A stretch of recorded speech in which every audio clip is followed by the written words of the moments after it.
नमस्कार. पुन्हा एकदा आपले सर्वांचे स्वागत आहे. सरकारी कर्मचाऱ्यांसाठी अत्यंत महत्त्वाची बातमी. पेन्शन हक्कासंदर्भात उच्च न्यायालयाचे मोठे निरीक्षण.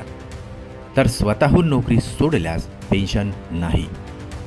मुंबई उच्च न्यायालयाचा आत्ताचा एक अत्यंत महत्त्वाचा निर्णय समोर येत आहे. न्यायालयाने पेन्शन संदर्भात निर्णय देताना अत्यंत महत्त्वाचे निरीक्षण नोंदवलेले आहे. चला पाहूया याविषयी सविस्तर माहिती. त्यापूर्वी आपणास विनंती आहे, चॅनलला जर अजून सबस्क्राईब केलेलं नसेल तर चॅनलला सबस्क्राईब करा, जेणेकरून नवनवीन अपडेट तुमच्यापर्यंत पोहोचतील. बेल आयकॉनला प्रेस करायलाही विसरू नका आणि अत्यंत कामाची बातमी सहकारी मित्रांना शेअर करायलाही विसरू नका.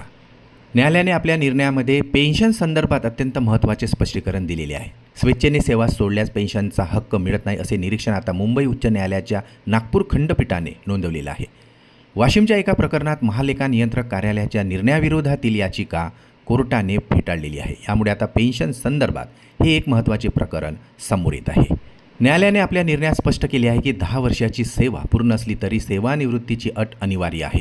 स्वतःहून सेवा सोडल्यास सेवानिवृत्ती ठरत नाही असे निरीक्षण आता नागपूर खंडपीठाने नोंदवलेले आहे. कर्मचाऱ्याने महालेखा नियंत्रक कार्यालयाच्या निर्णयाविरोधात एक याचिका उच्च न्यायालयात दाखल केली होती. ही याचिका मात्र न्यायालयाने फेटाळलेली आहे.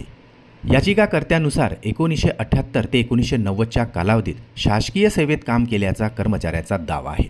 8 सप्टेंबर 1990 रोजी त्यांनी स्वतःहून सेवा सोडल्याचीही नोंद आहे.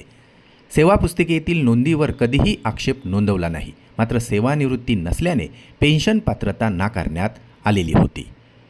नियम 110(2) नुसार पेन्शनसाठी सेवानिवृत्ती आवश्यक असल्याचं लेखा महानियंत्रक कार्यालयाने म्हटलेलं होतं. मुंबई उच्च न्यायालयाच्या नागपूर खंडपीठाने हाच आदेश कायम ठेवत स्वतःहून सेवा सोडल्यास सेवानिवृत्ती ठरत नाही, त्यामुळे पेन्शनवर हक्क सांगता येत नाही असे कोर्टाने आता स्पष्ट केलेले आहे.